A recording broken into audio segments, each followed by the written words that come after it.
Alright, ladies and gentlemen, I'm your host, Chris Crenshaw, and we are live from the 336 once again for episode 166 of the 815 Exchange. And well, ladies and gentlemen, that is a very fitting number because we're going to be talking about the Sixth God himself and that album that dropped this past week. And of course, we'll be talking about that in entertainment. We also got Loki episode 1, and of course, we're talking about Gen V there.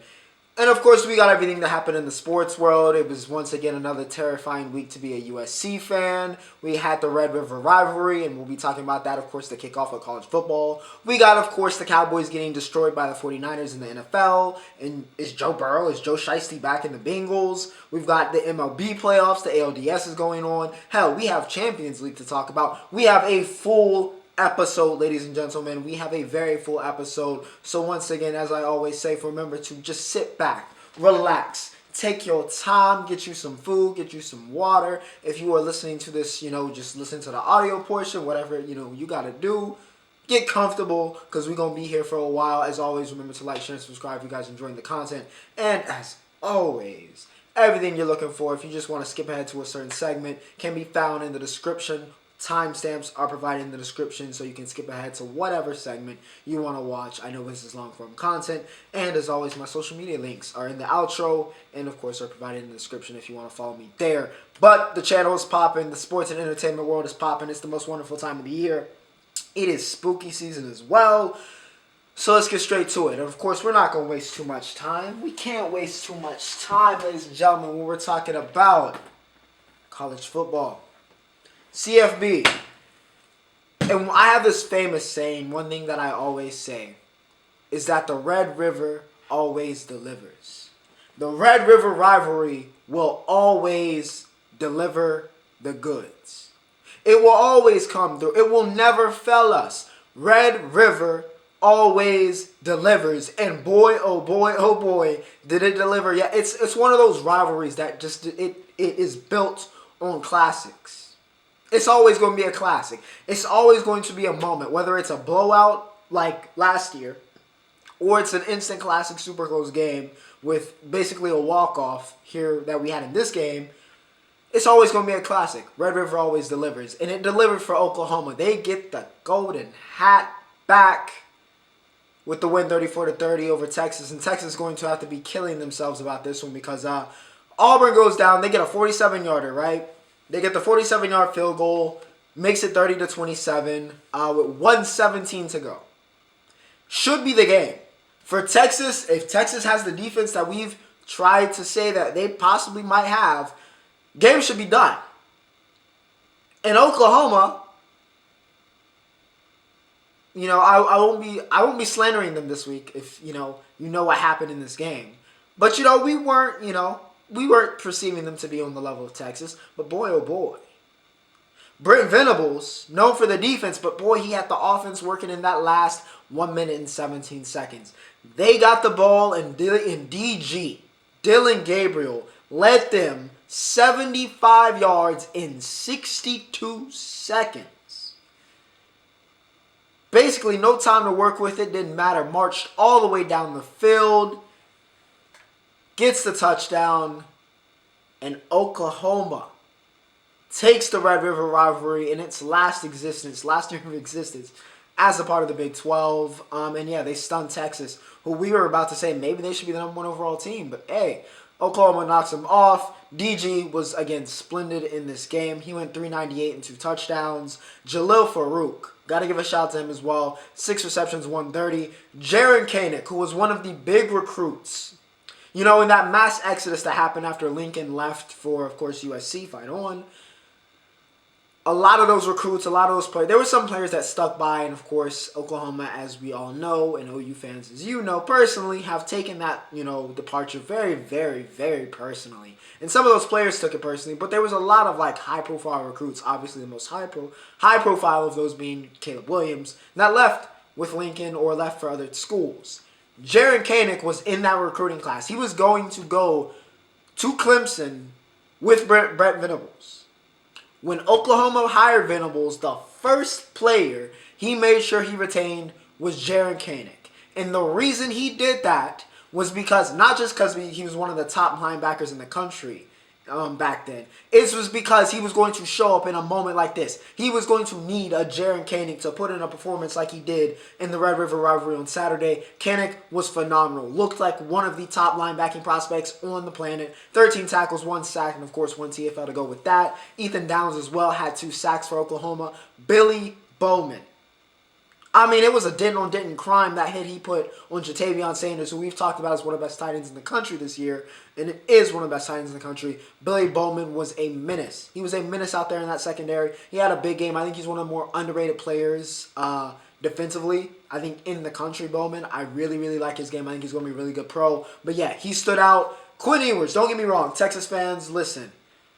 Even though it was horns down in this game, Ewers... Sure, he had 1 touchdown through the air and 2 picks. One of those picks, absolutely on him. That would look like Quinn Ewers of last year. The other pick, absolutely not his fault. But for the most part, he was game. 31 for 37, dude. 346 yards. He was game. For the most part in this game, he was ready. He was prepared for the moment. Unfortunately, that was not enough.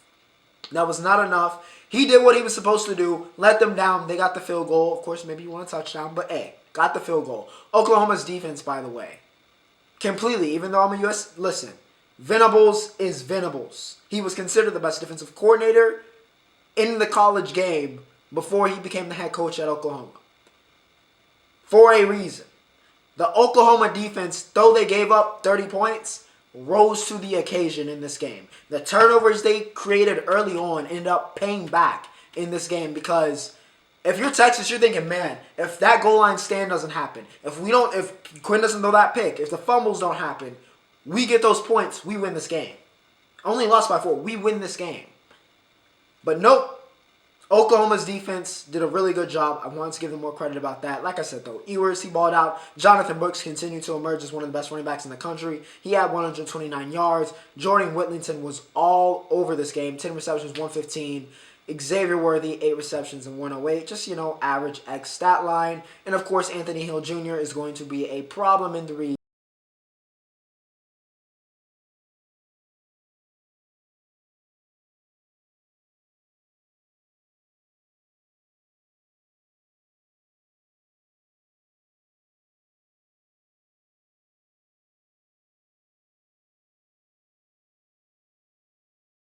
Offense did everything they could, but defensively, you got to make that stop on that last drive. You cannot let them just go through you like a hot knife through butter, and they did, and OU gets it done. Red River always delivers.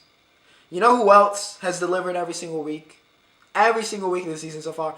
LSU. It is always, we might talk about LSU every single week because they have no defense. It feels so weird to see an LSU this bad defensively. Like, they have absolutely not a semblance, not a pulse of defense. Similar to USC. I think USC and LSU, we're going to lose maybe like 4 games. LSU is probably going to end up around that range. If y'all put us in a bowl game, I think that would do a monster rating if the Stars play, which, for draft stock, maybe y'all should play. That's the bowl game I want, just from an entertainment value, because neither team has any type of defense, but has a world-class offense. Mizzou has to be kicking themselves because they could have won this game. Similar to everybody else who has played this year. They could have won this game, and it fell apart at the end. Just completely fell apart at the end. Neighbors gets the go-aheader with 29-yarder with 2:58 to go. And then Major Burns just puts the game away, picking off Brady Cook with the pick 6 with, I think, like 23 seconds to go just to seal the game. And yeah, LSU survives 49-39. It was a hell of a game. Jaden Daniels officially, even though he's been in Heisman conversations, but officially puts the world on notice. And hey, I need to be seriously considered, even despite the record, as a Heisman candidate. 389 yards for JD. 130 of those were on the run. He also had 4 touchdowns. So yeah, just a monster game for Jaden Daniels, which is a regular occurrence. Logan Diggs, by the way, 134 yards and a touchdown. He's been balling out recently. Shout out to Logan Diggs. Of course, Mr. Malik Neighbors is one of the best receivers in the country. So 6 receptions, 146 and a touchdown. It's the usual. We talk about it every week. BT Jr. and Mason Taylor. Shout out to Jason Taylor, his father, Miami Dolphin legend. Both got a touchdown in this game. Brady Cook from Mizzou, listen, 411 yards, 2 touchdowns, 2 picks, Turnovers ended up killing him, but he's been very, very good all year, and he was once again very good in this game. Cody Schrader on the ground was very impressive. Like I said, LSU has new defense. 114 and 3 touchdowns. Luther Burden continues to look like wide receiver 1 next year. 11 receptions, 149. Theo Weiss, former 5-star out of Allen, Texas, have 4 receptions, 80 yards, and a touchdown. But as I always say, it wasn't enough. It was not enough for Mizzou. It wasn't enough. They're still a very good team. I won't say a very good team. They're a good team. But, LSU, they just have more firepower. They were able to stick it out more. Even though they don't have a defense, the defense, Major Burns with a pick 6. Harold Perkins, I think, also had the other pick in this game. Even though, still made plays when it needs to happen once again. With Jaden Daniels engineering the offense at the caliber that it is with Neighbors, Diggs, BT Jr., Taylor, they're gonna be able to score. And when you get a shootout with LSU this year, it's going to be a problem. Let's talk about a much more defensive battle rather than the scoring fest we had in the first 2 games. Yeah, how about UCLA knocking off Wazoo from the ranks of the undefeateds? We've been praising Washington State and Cam Ward all year. This was absolutely not that game. Carson Steele for UCLA, 140 yards, only 30 carries, but still 140 yards. He carried the load. This was not a beautiful-looking offensive game. Keegan Jones had 3 carries for like 40 yards and 2 touchdowns. And he's one of the offensive standouts. Gabe Murphy, though, it felt like way more than 4 tackles. I felt like all 4 were just like major key tackles that I vividly remember. 4 tackles, 1 sack, 2.5 TFLs from Mr. Gabriel Murphy. Cam Ward and Dante Moore had a game to forget, okay? Cam definitely had for what he's been this year, had an absolute game to forget. It was a nightmare for him. UCLA's defense gave him all types of trouble. They're probably wishing they had this defense last year when they had DTR. Because Dante, listen, I'm saying he won't be it, but he ain't it right now. He looks like a freshman. He has those moments of, okay. But, I mean, not as, I won't compare him to Milroe, which we'll talk about in the next game. But, he's still erratic. He still very much looks like a freshman. Sure, he has those flashes of 5-star and, like, the potential. You see the vision. But he's still very much a freshman quarterback and makes freshman quarterback mistakes. Like that pick 6 he threw in the red zone that really, really could have been really bad had they not came back and win this game. So, yeah. Ward played a really bad game. Credit to the UCLA defense and Chip Kelly for that. Dante still learning, still growing. However, they did get the W, and that's what matters. So UCLA, they get the upset, take out Wazoo, and the cannibalism begins in the Pac-12. Let's talk about Bama. I said we were going to talk about Milroe. Listen, Milroe, once again, it's another week. It's going to happen every week. But I will say, and one thing I noticed with some of those quarterbacks we've been talking about is like projects, especially with some of those upper tier teams, about determining, are these guys going to be stars or are they going to be average? Because that could really kind of determine how the season goes for those respective teams. Milroe tilted more towards star. He was still erratic, and it still could change on a dime whether he was going to throw the worst pass you've ever seen or it was going to be a dime in the middle of coverage with pressure on him, and you're like, oh my goodness, this guy, he's the one. He's the one. And for the most part in this game, Milroe was the one. So credit where credit is due. 321 yards, 3 touchdowns, and a pick for Mr. Jalen Milroe. He had a great game. Jermaine Burton, even though he was talking crazy to TAMU, and I think Saban was getting very irritated by the fact that he was playing very emotionally for this game, which is very odd to me because I would think he'd be more emotional against Georgia, who he used to play for, rather than Texas A&M, but of course we don't know the full story. I'm just speculating. But he was very fired up for this game. He played like it as well, though. 9 receptions, 197, and 2 touchdowns. A career day for Jermaine Burton. Who else? Yes, I forgot to put Isaiah Bond's name, but I do know that he had 7 receptions, 96 yards, and a touchdown as well. Defensively, they brought the pressure. I think they had 5 team sacks on Texas A&M. And on Max Johnson. Bogey had 1.5. Dallas Turner and Chris Braswell once again had another, sack game. Edwin Cooper, however, for Texas A&M. Listen, that Alabama offensive line is still an issue, and I think that's causing some more problems for Milroe, who once again is really trying to get adjusted and, develop. And when you don't have, as we've been talking about in the NFL with some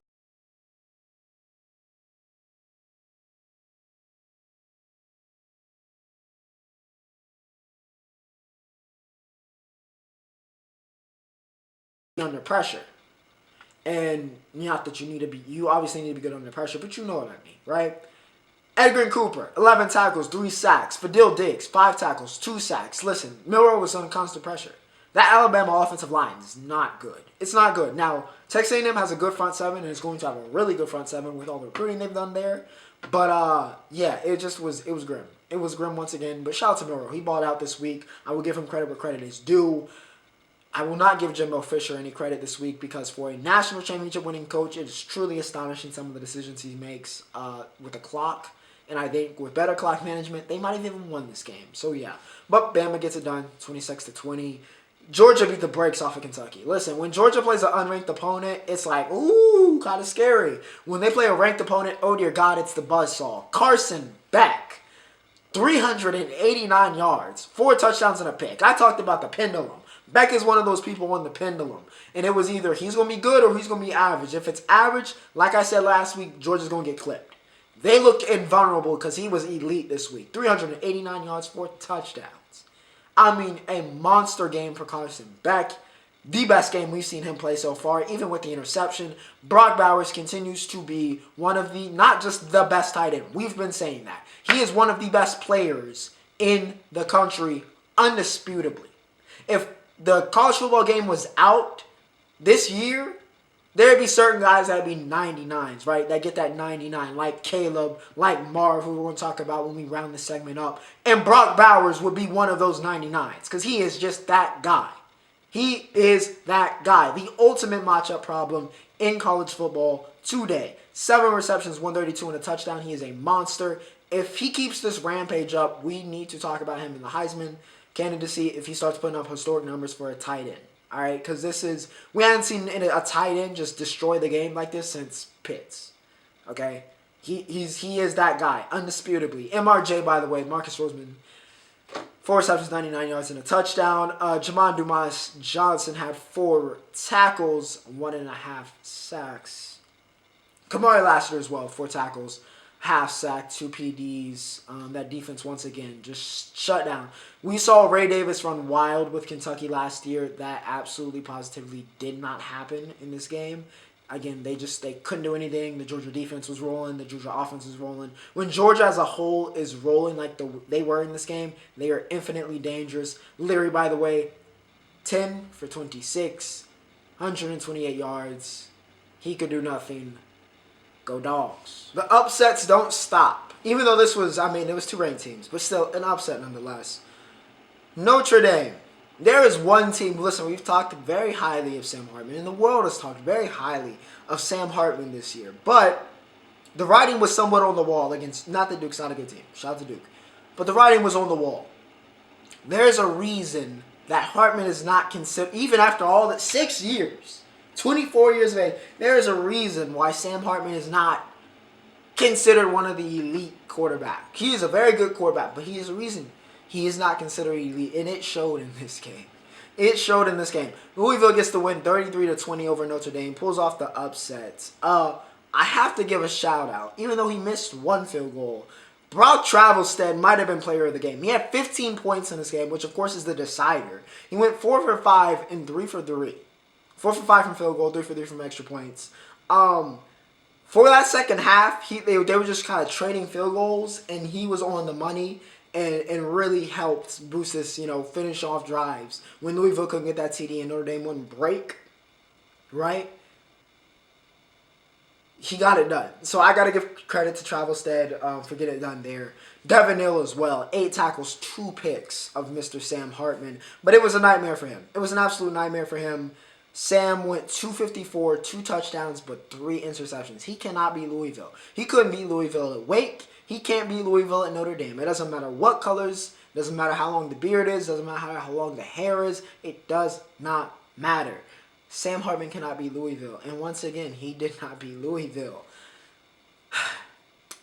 Jawar Jordan, by the way, phenomenal. 143 and 2 touchdowns for him. Jack Plummer and Mr. Jabari Thrash, once again, are absolutely phenomenal as well for Louisville and for the Cardinals offensively. Just having it going, constantly rolling, even, making sure with Travelstead, finishing off drives and just kind of moving that ball against that Notre Dame defense that a lot of people had been hyping up going into this week about what their capabilities were, and they rose to the occasion. They showed up and they showed out. Jack Harlow was in attendance. It was at Louisville, so of course we stormed the field afterwards. But yeah, great job from the Cardinals. Sam Hartman, he just can't beat Louisville, man. He just can't beat Louisville. And with that said, that brings us to the worst coaching decision of the week. And of course, that belongs to Mario Cristobal. And if you don't know what happened here, oh boy. 33, I think it was slightly more, but still nonetheless. 33 seconds, we'll call it, left in the game. 3rd and 10. Miami is up. All they have to do is kneel. All they have to do is kneel. The commentators were rounding up the game. Talking about, great, decent job by Miami, Cristobal, getting the job done. Setting up for next week. I think they're playing Carolina next week. It's supposed to be a ranked matchup. It still is. But, it's supposed to be a much bigger matchup. 2 undefeateds, right? Yada, yada, yada, yada, yada. Right? Well done. All he had to do was kneel. Send TVD out there and kneel. For God knows whatever reason. Once again, 30 seconds. No timeouts left for Georgia Tech. Just kneel. He doesn't even have to kneel it again on 4th down. They're not going to get the ball back. For some reason, Mario Cristobal, in whatever non-genius move, the most dastardly of ways, I don't know if he had money on Georgia Tech. I don't know if he had money on the over-under. I don't know what it was. I don't know if he was... I do not understand. But he ran the ball. And of course, football gods said, sure, okay, karma. Don Chaney fumbles. Georgia Tech gets the ball and then proceeds to go 4 plays, 74 yards in 25 seconds. Hayes King hits Christian Leary on a 44-yarder to win the game. After everything Miami did in this game, won the game, but in the clutches of victory.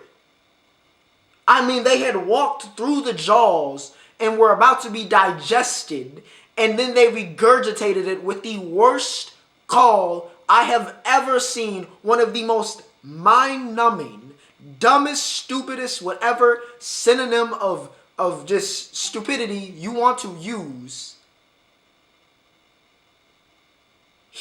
I do not understand why Mario Cristobal decided to run the ball and just throw this game. Essentially threw the game. I can't even put this on Don Chaney. This is on Cristobal. I don't even really need to recap anything else that happened in this game. It's just an absolute generational choke job by Mario Cristobal. It is a fireable offense. That is a fireable offense. I don't care how well you've done recruiting. I don't care how well you've done in anything else. That is a generational choke. A legendary moment for all of the wrong reasons. I do not understand why you run the ball. Just kneel. Just kneel and you win the game. There was no gimmicks. There's no catch. That's why I'm incredulous when I'm telling you about this, and I keep repeating myself, because there was no catch. There were no timeouts left for Georgia Tech. They had no chance of getting the ball back. And you gave them the ball back. So I don't understand. I still don't understand. But congratulations to Georgia Tech. They get the big win. Miami is just broken, so I won't push anymore. But just absolutely embarrassing. Wyoming beats Fresno State in the last upset I'll talk about this week because we avoided it. But yeah, they get the win, I have to say briefly. 24-19. Peasley, 183 and a touchdown. Jalen Moss had 9 receptions, 115 and a touchdown. Magdalena had 890 and a touchdown for Fresno State, but it wasn't enough. All right, it wasn't enough. And yeah, shout out to Wyoming. They've been very good this year. Listen, I think they're a win away from being top 25. So not a bad team for Fresno State to lose to, but a very Fresno State loss, if you know what I mean. And of course, the last major game I'll talk about in this very long college football segment, as always, is USC. We survived. That's the best I can say. I didn't watch either of my football teams because I just knew what type of week it was going to be. So I didn't watch either one of my football teams for my own mental health. All right? And it was the best decision ever. Even though I woke up and was like, oh yeah, great. 3 overtimes against Arizona. Noah Fafita. As I said last week, by the way, somebody go back and look at it. I said Noah Fafita was going to go off. Of course he did. 303, 5 touchdowns and a pick. Jonah Coleman, 143 on the ground. T-Mac, 6 receptions, 138. Jacob Cohen, 10 receptions, 88 yards, and 4 touchdowns. Arizona did everything I expected. This game went exactly as I expected it to. In fact, I would have been surprised if we lost. We were losing for quite a long time in this game as well, especially in that first half. I don't know if we led in the first half, actually. So, yes, no surprises here, but USC, we call an ISO, which is the only way I can describe that play call. We called an ISO with Caleb Williams and won the game. And Superman saves us once again. And he had another, by the way, back-to-back week. So I would like a much, even though we're playing Notre Dame, so Lord knows. I would like a better week from my best player in the country, Heisman favorite, number 1 overall pick. But he still saved us, even though he had an off game, 260 and 4 touchdowns. Once again, his off games make absolutely no sense, but that is the Caleb Williams experience. 3 of those were rushing, by the way. Jalil Muhammad, once again, is just, he's tooly. All he is tooly on this defense. Defense, same as last year, still sucks, still is, just children playing against grown men. But we have this one pass rusher that sacks everybody and is going to get drafted very highly because of it. And he's the only person with a pulse, it seems like, on this defense sometimes. Jalil Muhammad is that guy. Yeah, 5 tackles, 2 sacks, 3 TFLs. And like I said, Arizona did what they pleased. But unfortunately, USC is USC, and we have Caleb Williams, and we won. So we survive another week, even though Sam Hartman is probably going to get it back in blood for what happened this week against Louisville, against us next week. But then again, we do have Superman, and we'll see if Kal-El, or should I say Caleb Williams, saves us yet again. Now to round up this segment, Oregon State and California went at it 52-40. DJU got his get back, 19 for 25, 275 and 5. Not 1, not 2, not 3, not 4, but 5 touchdowns for DJU. Big Cinco back into it. Michigan continues to create a bunch of snuff films against opponents. They probably should be the number 1 team. Actually, Georgia defended it this week, but Michigan definitely deserves that number 2, which they currently have. It was a snuff film versus Minnesota. I think it won 51-10. Still choking the ferret. Tez Walker is freed, and Drake May is going absolutely ballistic. They got Miami next week. Marvin Harrison Jr. is also hooping. So, yeah, all the top prospects are living up to the hype, and they lived up to the hype this week in college football. But like I said, it's time to move on. And like I said, it's time for the other football. Soccer, Champions League, whatever you want to call it, all right? Rounding up some of this week's group stage games and what happened on the weekend for some of those teams. Madrid survives Napoli. Jude Bellingham, once again, has a crippling addiction to scoring. Him and Vinny kicked it off. Napoli fought back. I got to give credit where credit is due. They fought back. Unfortunately, Real Madrid in the Champions League is just uber clutch. And even though it wasn't the 90th minute, it still happened all the same, and Madrid won 3-2. And then on the weekend, Jude against, I forget who, their name now evades me, but they won 4-0. Jude had a brace, okay? He's got 10 goals in 10 games. Only man that done that is the second greatest player to ever live, and that is Cristiano Ronaldo. Some would say is probably actually the GOAT. Some would say he's the GOAT. He's the greatest goal scorer to ever live, at least. So, yes, Jude is, I don't know what Ancelotti turned him into, but is certainly one of the best players in the world. And honestly, if we're being honest, if he keeps this up, we might need to just start referring to him as quite possibly in that, Mbappe Haaland. Actually, forget that. He's in the Mbappe Haaland tier right now of these are the players that are going to run the game for the next 10 years. It's final. I'm finalizing that right now. Jude, still killing it. Galatasaray beat Manchester United, who are still down horrendous. Rasmus Højlund looked the part in this game, was great. But then Andre Onana continues to be the worst signing in the world this year. Has been god-awful as a keeper for Manchester United. I don't know if it's the pressure. I don't know if he's a jinx. But he is nothing close to the Ajax Andre Onana. And he continues to get cooked by every team they play and cost Man U games. He cost them this game once again. Casemiro had to get a red card to try to save him. As a result, they played with a man down. And as a result, Mario Icardi happened in true Icardi fashion, in just hilarious fashion. He's the one that gets the game winner for Galatasaray against Manchester United. Man U. Nothing else. Just, it's not been good. Lens gets the 2-1 upset of Arsenal. We talked about how great Arsenal's been. And don't get me wrong, they got it back in blood on the weekend. They beat Manchester United for the first time in a long time in a major matchup between the top 2 teams in the table. So now Arsenal's top of the table, by the way. Shout out to Gabriel Martinelli. But Lens, by the way, not even with their best, actually, that's Newcastle. We'll get to that. But Linz gets a massive upset at home. It was it was a great game to watch in terms of atmosphere. So shout out to the Linz fans and huge. Thomason, Wall, they get it done, and Arsenal just couldn't strike. They didn't have the juice. They didn't have the juice we've seen them have, and Linz gets it done. So shout out to them. Arsenal, of course, they got it back on the weekend. Newcastle, in the biggest shock of the Champions League so far, beat the piss out of PSG 4-1. I mean, just dominated. PSG had 73.1. It felt like a FIFA game because I usually play with. I'm a big counter. As a lot of FIFA players are, big on counterattacking. So I don't really have the ball that much on possession, but I'm very clinical when I go. And that's basically what Newcastle did. All right, in a way, very, very similar to what Newcastle did. PSG had 73% of possession, and it did not matter. All right, Miguel Almiron kicked it off, and you're like, okay, PSG still can, answer back. Mbappe, somebody, Colomani, hell, the way Hakimi's playing, might even be him, right? Somebody's going to show up. Then Dan Burns scored, and you were like, okay, Newcastle might do something. And then Longstaff scored, and you were like, oh boy, this is about to be humiliating. And it was. All right, Lucas Hernandez got one back, but Shar scored in the 90th to make it 4-1, and Newcastle humiliates PSG, who are not a serious team. Once again, are not a serious team, and Mbappe will be leaving for a free if he has not re-signed for some dumb reason that is not monetary based.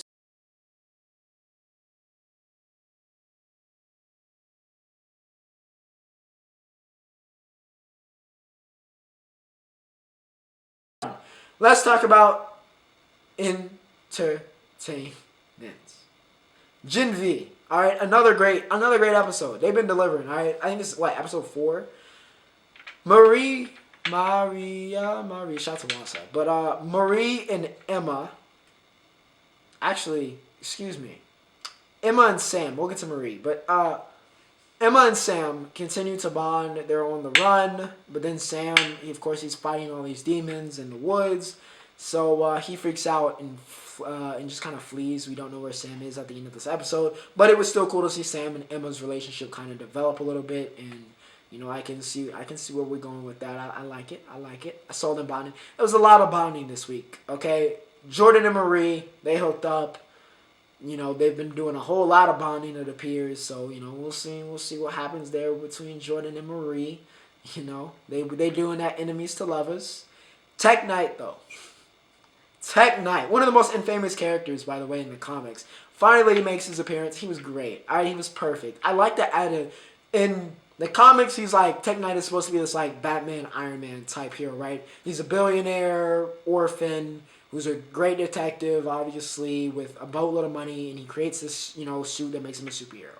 In the show, he has these, insane detective powers where he can, tell when people's lying. He can look at their pulse. He can dictate all these little tells, right?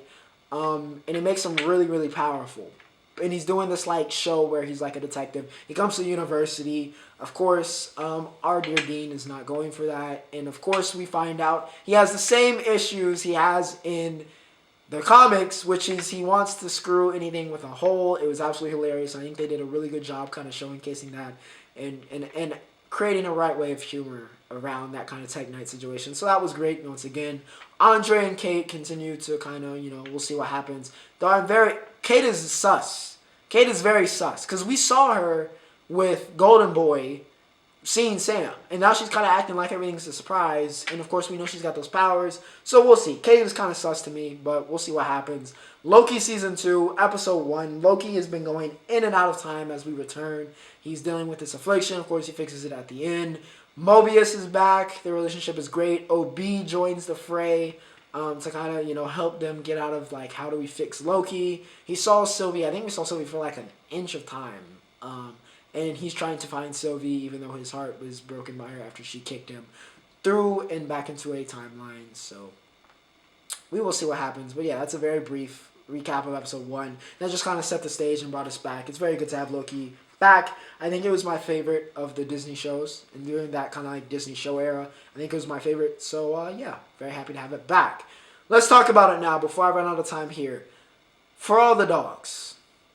For all the dogs. The long-awaited Drake album that was delayed, as all Drake albums are, finally arrived on Friday at 6 a.m., not at midnight, at 6 a.m. in the morning. Of course, I woke up as a Drake fan to do so. Listen. Oh, yeah, I know y'all been waiting for this one, too. I'm going to give it a 7.8. I already decided yesterday. I'm going to give it a 7.8, which you're like, dang, that's kind of low for you on a Drake album, and it is. It's not one of my favorite Drake projects. It's not going to be. I don't think it's the caliber of some of his previous stuff. It's certainly not the caliber of Her Loss, which I forgot what monster rating we gave that last year. But it could grow. I think it'll get higher. I think it'll creep into the 8s for me, because I think especially that second half of the album will kind of improve and kind of will age very well. But I think this project is very much so a project of its time.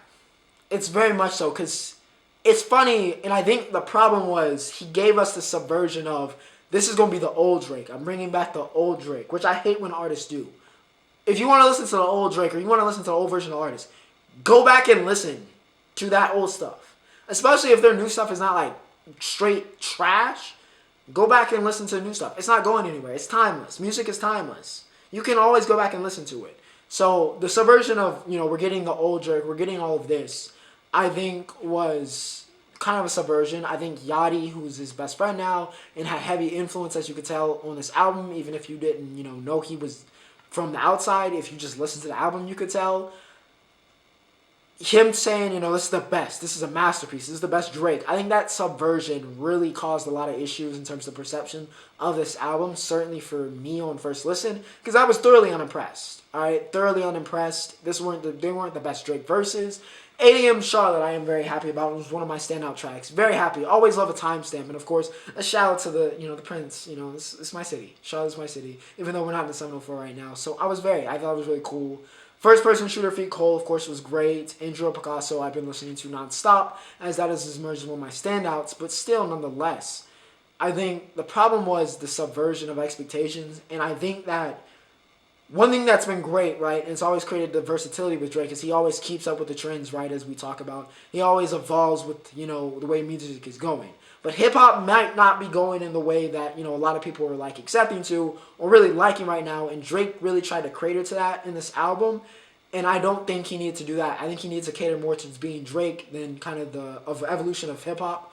And I think that caused a lot of issues. And it's not that I wouldn't say I thought the album was bad necessarily. It's just that I feel like it could have been better. And like I said, I love the evolution. I love that because it always keeps it fresh.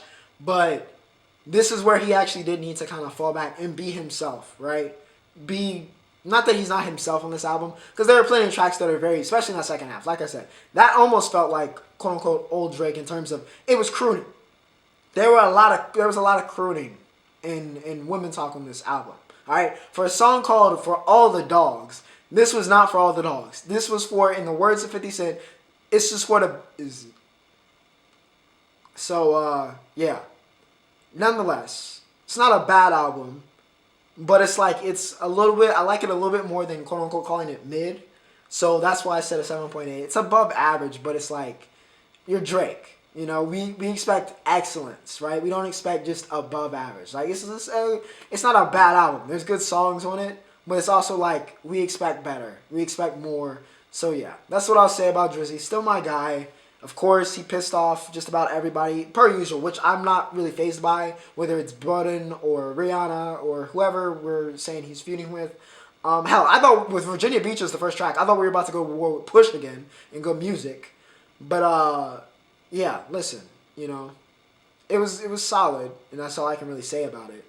But we expect more. We expect better. Of course, it'll age a little bit better, but, it's not as good as maybe a lot of people and as I was hoping. Digga D also dropped a single, of course. TLC. It was very good. Very, very good. Of course, completely overshadowed, as everything is in music this week, by Drake. But still, very, very good. This was not on the album for whatever reason. It could have been. It's kind of crazy he dropped the project and is still dropping these, singles. But some people's musical output is different. Digga is one of those. As I've learned, it was very good. Playlist worthy. Go check it out if you want. And yeah, with that said, ladies and gentlemen, that brings us to baseball. And even though I, as a Yankees fan, continue to bring up this Braves baseball, maybe I shouldn't this week, because it wasn't a good week for Atlanta. We'll get to them, but first we're going to talk about the ALDS. All right, Texas has Baltimore on the ropes.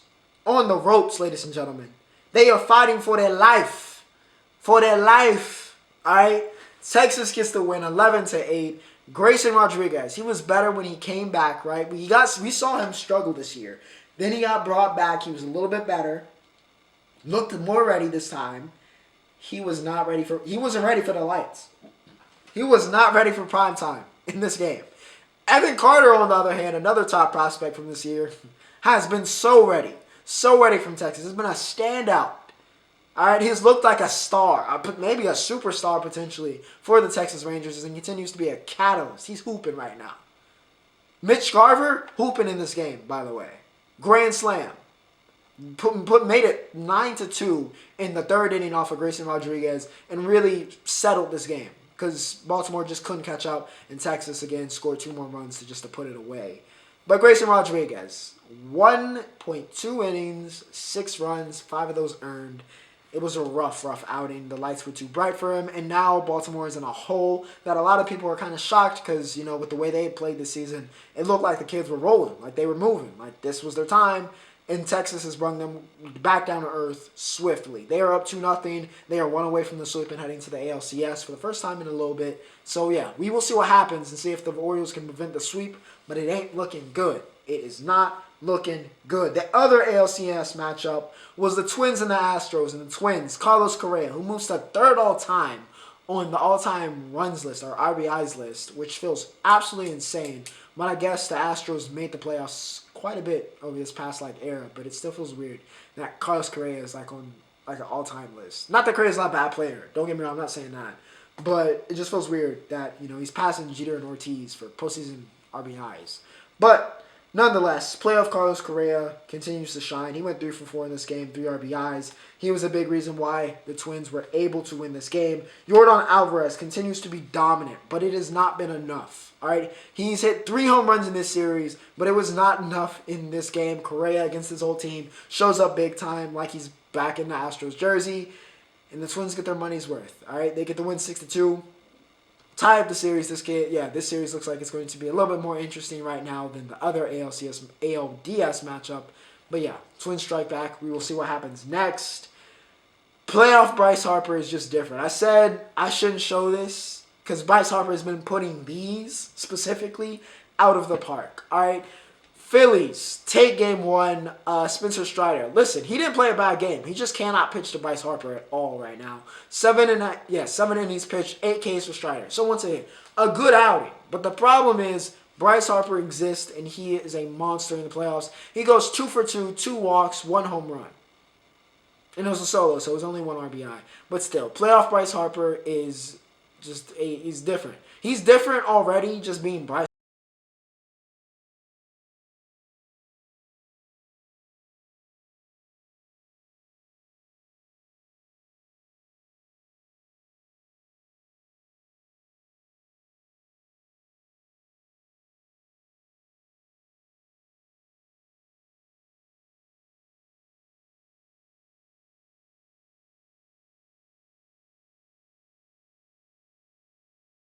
up in the playoffs, even though he's still that guy in the regular season.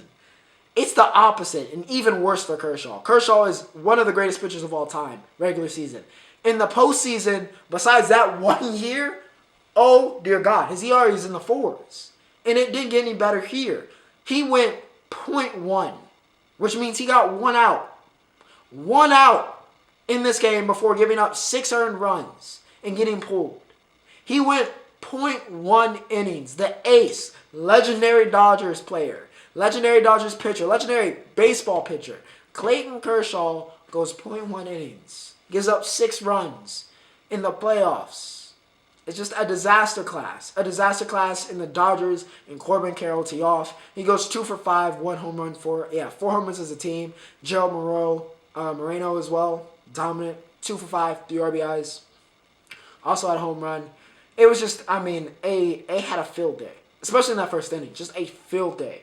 A field day for the Dodgers. Not intimidated by the highest payroll in baseball and quote-unquote super team the Dodgers have, assimilated. Not at all threatened by that. Dodgers said, all right, we here. We here.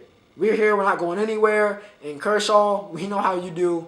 And they showed up. They showed up and showed out. So, yeah, shout out to the Diamondbacks. We will see what happens, though. So, it is playoff baseball. Comebacks do happen. But, yeah, a statement win. An absolute statement win for the Arizona Diamondbacks against the Los Angeles Dodgers. And, yeah, we'll see what happens. But Kershaw is still playoff Kershaw. Let's talk about the NFL. Now, I know many of you would love for me to just skip ahead to that vaunted Dallas Cowboys San Francisco 49ers, but I'm going to make you wait till the very end because, we always do this chronologically. So, settle in, but let's talk about it. Bears and Commanders. This brought me happiness. This really brought me happiness because the Commanders got destroyed, okay? They got destroyed. Justin Fields said, we don't need Caleb Williams. Even though they lost last week. But they still don't need Caleb Williams as the Chicago Bears. And for the first time, Seth Rollins can say that he loves football. The Chicago Bears have won a football game. They have won a football game, and a big part of it was due to their franchise quarterback Justin Fields. 282 yards and 4 touchdowns. Khalil Herbert also did a little bit of work in this game before he got injured, unfortunately. But yeah, 76 yards on 10 carries, 7.6. I just, you love to see it, man. You love to see it. DJ Moore cannot be stopped, okay? If you played DJ Moore in fantasy this week, I'm sorry about that L you took. Unless you had Justin Fields or, ETN this week. Or Jamar Chase. Listen, I'm so sorry. If you played any of those, tandems along with DJ Moore, again, so sorry because your week was over. It was over on Thursday. It was over at halftime. Okay? Honestly, it was over at halftime. 8 receptions, 230, and 3 touchdowns. I think there was a crazy statistic saying that Justin Fields was perfect. Had a perfect passer rating when throwing to DJ Moore on Thursday. So, yeah. A dominant game from Fields and Moore. That connection was working. That's why they paid DJ Moore. That's why they traded for him. So, yeah. All good. All good for Chicago. All good. Sam Howell wasn't bad. Threw for 388 yards. But, man, when the Bears drop 40 on you, you're not winning. Washington defense, by the way. Where was that front seven? Where did they go? All that talk. What happened? What happened? Just ghosted. The Jacksonville Jaguars also got their get back this week against the Buffalo Bills. Nobody, and I mean nobody, after the way the Bills did the Miami Dolphins last week, nobody expected the Jags to be able to, the way the Jags have been playing this, nobody expected the Jags to do what they did on Sunday, but boy, oh boy, did they do it, and they go perfect. Maybe they should just be the London Jags, no disrespect to the city of Jacksonville, but maybe they should just be the London Jaguars. Because they're undefeated. Hey, undefeated. They got their mojo back over these past 2 weeks. T-Law, once again, 315 and a touchdown. But Travis Etienne, man, just a monster game for Etienne. He goes 136 yards on the ground. He has 48 yards and 4 receptions receiving the ball, and 2 touchdowns rushing as well. T-Law stayed at about that 340 mark. I think he had 30 yards rushing. But nonetheless, he did lose 2 fumbles. So those were the only real turnover problems. I give credit somewhat to the Buffalo defense for that, though. I will give them that. Josh Allen, he had 3 touchdowns. It's hard for me to say Josh Allen had a bad game in this, but he wasn't as good as he was or dominant as he was against Miami, and I think they felt that a little bit. Diggs was very frustrated, as he always is when they lose. 8 receptions, 121 and a touchdown. Gabe Davis had 6 receptions, 100 yards and a touchdown as well. They sacked Trevor Lawrence 5 times. AJ Esponza, big-time game from the former Iowa standout. Leonard Floyd also had 2 sacks, but the Jaguars fought, and again, Etienne could not be stopped by that Bills defense, and they get the win in London. Maybe they should be the London Jags. The Colts take out the Titans 23-16. AR-15 once again got injured. That's the biggest notable about this game. King Henry held in check. When that happens, bad things are going to happen to that Titans team. That is just not very good. All right, they're not very good. They're not necessarily on Caleb Williams' watch, but boy, oh boy, should they. They should be. They should be. But they're in this weird predicament where I think they're going to win games, and it's going to push them a little bit lower, but, they need a rebuild. I feel like the Titans need a rebuild because they're kind of in they're not one of the worst teams in the league, but they're not necessarily good enough for a playoff team, so they're just stuck in that middle, which is never a good spot to be in. The Colts, however, are 3-2. A big reason, Zach Moss, 165 yards and 2 touchdowns in this game. He balled out. Colts get the win. The Saints beat woo! The Patriots are swirling down the toilet, all right? We haven't seen a Patriots team this bad in forever. Forever. And ever. And this is the worst Patriots team since that one year when Brady got hurt. And actually, Castle made that team somewhat decent. So still, just this is the worst Patriots team, potentially under Belichick. All right? I'm not going to lie to you. Probably the worst team under Belichick. It's bad. Mac Jones, I will never forget, y'all tried to give this man the Heisman Trophy. He's not that guy. We said it last week. I've said it before. He ain't that guy. He is not that guy. He's not the next Brady. He's not the next whatever you want to call it. He's not that guy. Bailey Zapp once again replaces him in this game. It doesn't really make too much of a difference because the game is over. But yeah, completely.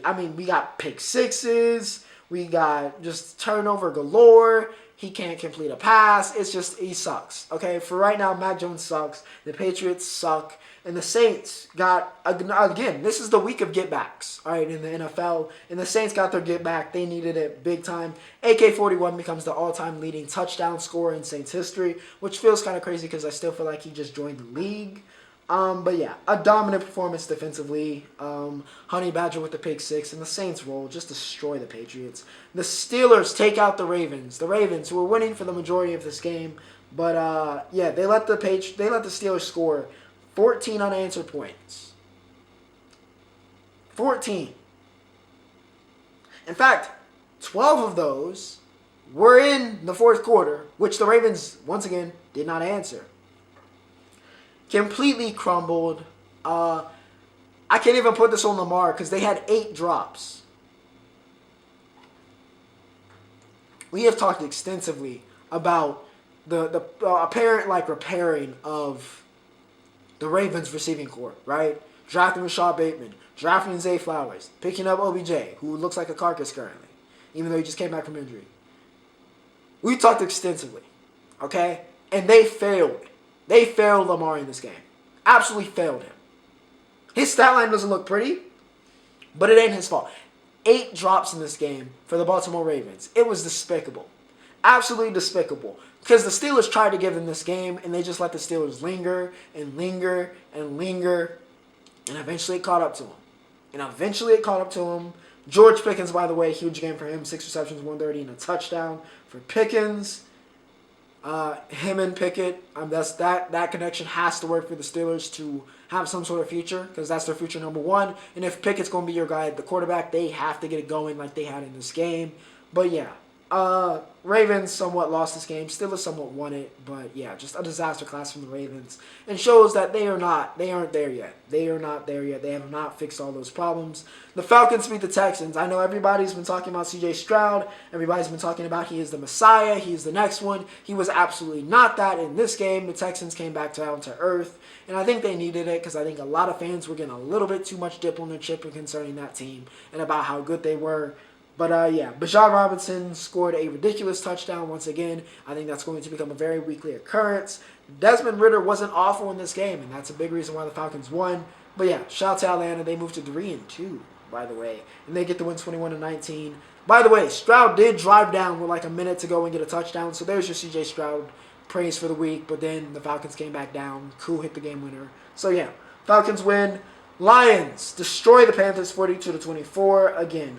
It was the Reynolds show. It was the Josh Laporta show. Jared Goff looks like a franchise quarterback. I don't know what else to say besides the Lions are real. They are so real. They are so very, very, very, very real. Dan Campbell, once again, established an identity for this team, has stuck to it, drafted to it, developed to it, and now look at the Lions. Aiden Hutchinson continues to be a menace to society. 1 sack, 3 tackles, 1 interception, and it was an incredible interception at that. He has been a monster. Imagine if Jacksonville had picked him, where they would be. But honestly, I kind of like that he went to the Lions because I feel like he fits this team more. It just makes sense, all right? He was born to be a Lion. He looks like, I think he's going to be one of those guys that plays for them like forever and becomes a team legend because Hutch is that guy, all right? He's a monster. David Montgomery is never, ever letting up that running back one, especially with Gibbs injured. It's never coming back. I don't know why I drafted him. I should have drafted Monty. 109 and a touchdown for Monty. He was dominant. Laporta had 2 touchdowns. If Iowa has a tight end, just draft him. It doesn't matter if he was the backup. It doesn't matter if he was the third string tight end. If it's an Iowa tight end, draft him. It is a factory out there. Bryce did throw for 3 touchdowns in this game, but had 2 picks.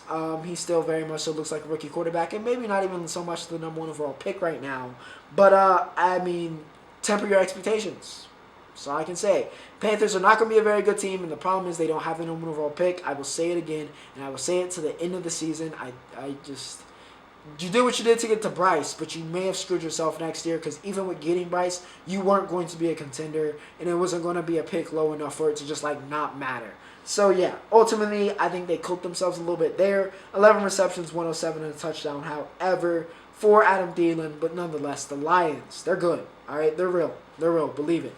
Dolphins get the win against the Giants, 31-16. Tua gets his good back, even though he wasn't really, not even Tua. All right, Tua was okay in this game. Devon A. Chain is that guy.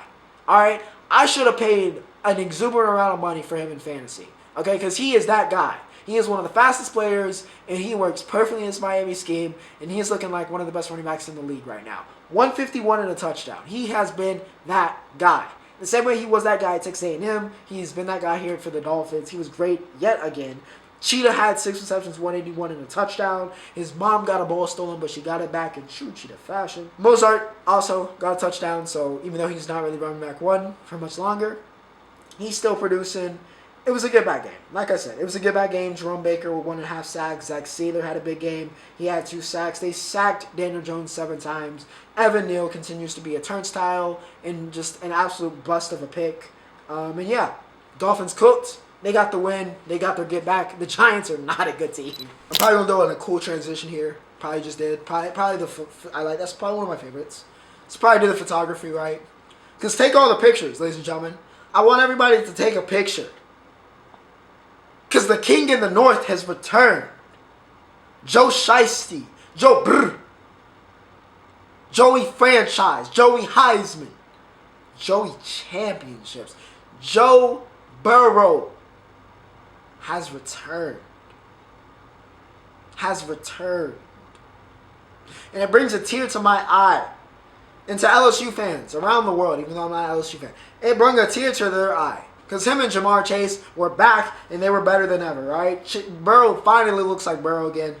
317 and 3 touchdowns in this game, and all 3 of those touchdowns went to his number 1 target. No T. Higgins. So Jamar Chase got, I think, 18, or did they say 20? It may have been 20. Let me check, actually. Because it may have been 20 targets in this game for Jamar Chase. 19. All right, basically 20. 19 targets in this game for Jamar Chase. He had a franchise record, 15 receptions, 192 yards and 3 touchdowns. Chase is back. Burrow is back. The Bengals look back in this game, simply put. Trey Hendrickson was a menace, 2.5 sacks. They need that. They need that defensive. They need that pass rush. And they need Hendrickson. They need those guys to go because that does a lot of the heavy lifting. If you watch the Bengals, that pass rush does a lot of the heavy lifting. And again, they were playing the Cardinals, so... But still, it was a nice get back. Josh Dobbs looked like Josh Dobbs again. And not like, oh, maybe he can replace Kyle. Let's slow down. The Cardinals came back down to earth. They've been kind of floating of late. Bengals brought them back down to earth, and the Bengals finally made a reappearance. So, yeah, a massive win for the Bengals. Like I said, get back week. The Eagles take out the Rams 23-14. Cup return, but the only thing that meant was Puka did not get as many touches. Though he still had 7 receptions, 71 yards. But still, nonetheless, the Eagles are still the Eagles. In case you forgot, they're still very much so the Eagles. Nothing has really changed. Hurts had almost 400 yards, even though he threw a pick. He had 2 touchdowns. A.J. Brown had 6 receptions, 127. Goddard had 8 receptions, 117 and a touchdown. The Jalen Carter had 2 sacks, Defensive Rookie of the Year. Hassan Reddick had 2 sacks, Defensive Player of the Year, potentially. The Eagles are still the Eagles. Rams, it's okay. All right, at least he only lost by 7, you know? It's better than a lot of people. The Jets, the Broncos are in Caleb Williams territory, ladies and gentlemen. They are firmly in Caleb Williams territory. We let Russ cook, and it backfired, okay? We let him cook a little bit too much, and it backfired. I don't know what in the world. What in the world? He was thinking, on the Bryce Hall, by the way. Shout out to Bryce Hall. Not TikTok Bryce Hall, but New York Jets Bryce Hall. Shout out to him on the fumble return because that won them, to put the game away for the Jets, by the way. Just broke the back of the Broncos. I don't know what he was thinking. But do not let Russ cook, but it is not working at all. Zach Wilson played a halfway decent game, and the Jets defense essentially did the rest. They got it done. Breece Hall had 177 and a touchdown. Looked the best we've seen Breece look for the first time in a really long time. Kind of since that injury, at least this season. So yeah, shout out to Breece. He looked good. Jets get the win, 31-21. The Chiefs get it done versus the Vikings, 27-20. This could have been a trap game, but the Vikings are actually just not that good of a team. The Mahomes show continues, 281 and 2 touchdowns. We need to get rid of turf fields, all right? Because Travis Kelce, injury, the NFL was about to have an aneurysm. No T Swift in this game, by the way. No T Swift in Minnesota. But he does have 10 receptions, 67 yards, and a touchdown. Pacheco scores again. The Vikings are just in purgatory. Jettas got injured. It's just not good. Chiefs get the win, though. The game you've been waiting for me to talk about. The 49ers beat the Cowboys, very unsurprisingly, 42-10. I did not watch this game because I knew what was going to happen. And it was so bad, apparently, that people are saying Brock Purdy is an MVP candidate. I guess because CMC didn't go off in this game, sure. But I still don't feel right putting him over CMC. I don't. Not that Purdy hasn't balled out this year, but it just feels wrong when someone who is very clearly not the best player on the team is like, yo, this is the MVP candidate. It feels like that's the quarterback bias kind of seeping in. But Purdy played a great game, all right? 17 for 24, 252 and 4 touchdowns. Like I said, CMC didn't go off in this game. George Kittle did. He had a hat trick. And you know who else had a hat trick? A hat trick for all the wrong reasons, by the way. Just for all of the wrong reasons. Dak Prescott. I have tried. I fell back. Because I can't really say anything because the results are the results, right? We cannot beat the 49ers. It is the one thing that will always prevent us from being elite.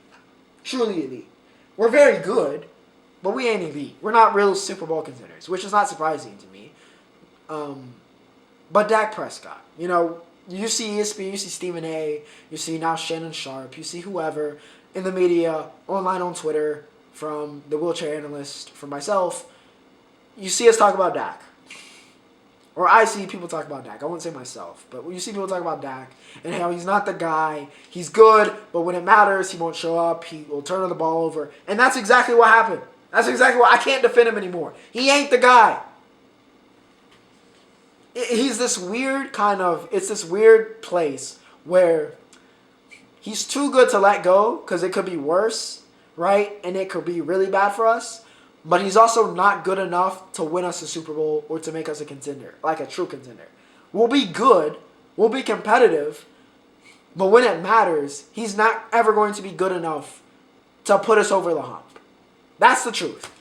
Everything they said, as much as like sometimes they're talking, it's true. It's true. This game was the shining example of it. The defense didn't show up. Don't get me wrong. They let 40 get dropped on their head. But Dak Prescott did us no favors offensively. We had no type of run game. And when your quarterback throws 3 interceptions, you're not going to do anything. You're not going to win a game. Especially when it's 3 interceptions under 200 yards. You're not going to do anything. And we're not going to do anything. We are not serious contenders because of Dak a little bit. Also because of the defense. And without Trevon Diggs, we're not the same team. We're not the same team defensively. But we're not. We'll be good, but that's the truth. That is the truth. That is the ultimate truth of the Cowboys situation. They're right.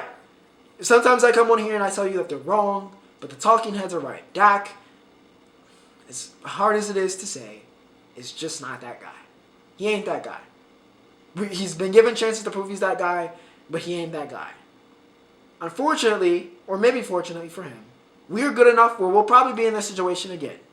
And he'll be faced with the decision of, will he rise to the occasion or will he falter as he always has? And maybe, just maybe, though I wouldn't bet on it, he will rise to that occasion. But until then, they're right. Congrats to the 49ers. They're the best team, I think, in the league currently. They get the win, 42-10. With that said, ladies and gentlemen, that brings us to the Roundup. The Charlotte Roval, which I was at, as I chronicled last year, and as you guys, some of you know, I was at the Charlotte Roval last year. Very good race. Once again, it always kind of, I think it's just a good race. All right, it's pretty much destined to be a good race, especially when it's placed where it is with playoff contention. That's one of the good things about the playoffs. I think the Roval's perfectly placed because the chaos it can ensue. 23-11, had the dream start, but unfortunately Bubba got turned and Bubba did not make it. So, sad times. But Tyler Reddick did squeeze in, so shout out to him. AJ Allmendinger, road course specialist. He delivers on this road course. He gets the win at the Roval. Reddick barely survives. I still got William Byron as my championship favorite. We will see what happens, though. Max Verstappen wins again. It's routine now. You know how this goes. He wins a very hot Qatar race, which honestly is going to be an issue because every single driver was having issues. Logan Sargent retired because he was like, yo, I'm about to be sick. All right. And then the racers, after the race, people were throwing up in their helmets. People were just passing out. Like, we got to fix that. That is a no-go. That's a no-go. Very hot race. The McLaren boys are still up. Oscar Piastri won the sprint race for his first race that he's ever won in F1. He has looked all the part of the generational talent that many of people, or at least the elite talent, should I say, that people had him touted as. He has looked that part. Since McLaren got the adequate car and the upgrades, he has been, honestly, along with Lando, the number 2 and number 3 drivers in all of this game. If Max was not Max, then this might be a completely different story championship-wise. But Max is Max, and he clinched, by the way, because Checo is not going to be his number 2 for very longer because he crashed out. Because Checo wrecked. In the most great, least, pompous way, Max clinched the title as well this week. So, yeah. Mercedes boys down bad. Lewis accidentally crashed with George on the opening lap. So that took him out. George was able to recover a little bit, but still, Merc boys are down. McLaren boys are up, and Max is just always up. Checo was down, though. Checo was down. WNBA Finals. I said we're going to talk about it. The Aces take out the Liberty in Game 1, 99-82. Big Plum Dog, Kelsey Plum, and Jackie Young, Notre Dame legend, both dropped 26 to lead the Aces in a very dominant win over the Liberty. Defending champs looked the part, looked like they've been there. The Liberty looked like, might need a little bit of an adjustment period. Now, Breanna Stewart, who had 21-9 in this game, although a very inefficient 21-9. Of course, she's going against Asia Wilson. Many people consider those two the best players in the world. Of course, also, Breanna was MVP. Asia was depoy. It's got all the storylines. All the storylines in this series. But yeah, she was very inefficient. She has never lost a final series or a championship game in her life. 6-0. 2-0 in the WNBA, of course. Famously 4-0 in her collegiate career. But yes, she loses game 1 here. Liberty aren't out of it by any means, but the Aces make a statement, say, hey, we're the defending champs for a reason. They take game 1. And of course, it is fight week.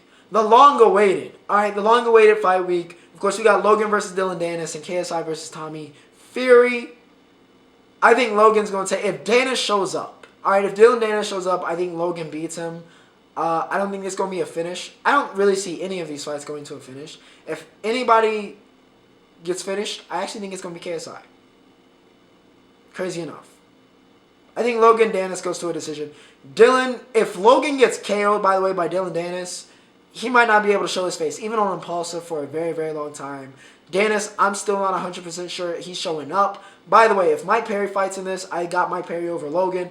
But if it's Logan versus Dennis, I think Logan beats Dennis because Dennis is just not that guy. Not that Logan is, but I think Logan will have taken this much more seriously than Dylan. And I've seen Dylan strike, and he is stick to the ground game.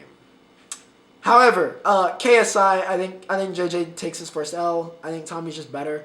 He was just better than Jake. I think Jake's better than JJ, unless JJ has become a savant in these past couple months, which I don't think he has. No offense to JJ, still love him. But yeah, I think Tommy beats JJ. I can see a finish here because I think Tommy maybe could catch him, but it's probably also going to decision. We will see what happens, and I'm sure this week is going to be very chaotic when it pertains to these two matchups. But yeah, I got Tommy and Logan. I think that's how it goes down. And of course, Logan probably says, "Hey, I want to run it. You beat my brother. You beat my partner. I want to run it versus you," and then Tommy probably beats Logan. But we will see what happens. We'll see if Dennis even shows up. But it's going to probably be a very chaotic fight week and fight day. But with that said, ladies and gentlemen, that was episode 166. A long one, but a very good one. I hope you guys enjoyed. But without further ado, ladies and gentlemen, Ocho signing off.